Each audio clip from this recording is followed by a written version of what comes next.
Welcome back to my latest episode of the Beekeeper's Diary. Standing in a definitely autumnal field in Hertfordshire. You can hear the wind in the trees. Hopefully it's not too noisy on the microphone. Magpies being a nuisance in the area, letting their presence be known. Definitely no swallows this time. I think they've all finally disappeared. So the skies are relatively empty other than the people doing their helicopter lessons of a Sunday morning. Back in the apiary, it's feeding time really. The varroa treatment has finished. So now I'm concentrating on feeding thick syrup to the bees, make it easier for them to take down while the weather's relatively warm. It's 13 degrees today. So it's still, it's not they're not too cold and starting to cluster or anything like that, so they're still able to take feed down. I'm trying a new technique this year that ordinarily you allow the bees a tiny bit of access to the syrup, and the main issue is drowning. If they all go into the area where the syrup is en masse, you can have a drowning problem. So we try and restrict their access to the large reservoir of syrup, so that helps them not drown. But I'm trying something I've seen some commercial beekeepers do, whereby they allow the bees full access to the whole area where the syrup is, but you fill it with hay or straw, so there's like a gangplank everywhere they go to stand on the straw or hay and then take the syrup down, and they never drown.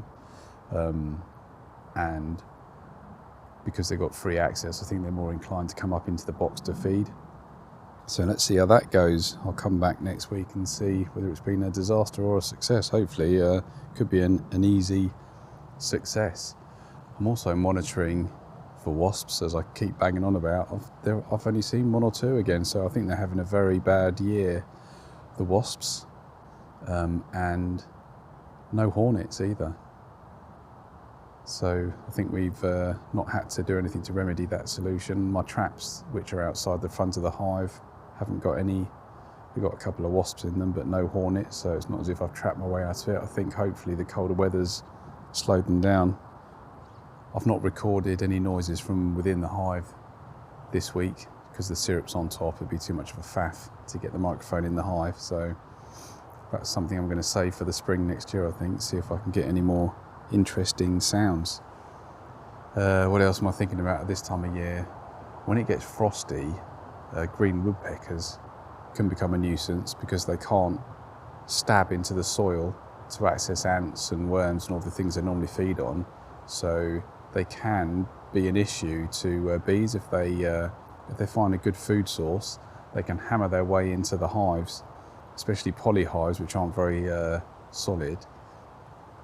They can force entry and do some damage. So we think about putting sort of caging, netting around the hive at this time of year, so they can't actually physically get at the hive. So I'm just thinking about doing that.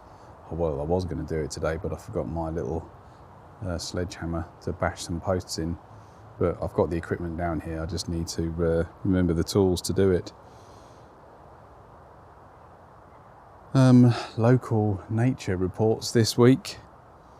On my local patch, which is 20 minutes from here, a few weeks ago, I think I saw a migrating wheatear, but annoyingly I didn't have my camera, so that would have been a first for me in that area, so that's slightly annoying. In work, I work in a tower block and quite high up, and I had a head height view of a juvenile peregrine zooming around this week, so that was fantastic. So I'm going to keep my eye out for those in the area. Harassing the pigeons, that would be nice if they have reached out into my part of London. That'd be great to have them locally.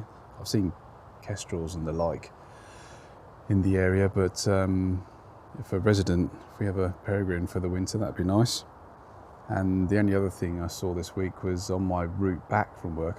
One of the routes I can take back is along by a river, and I had a lovely flyby of a kingfisher as I was wandering by, so that was fantastic. There's azure blue zooming by. It was a treat for the eyes.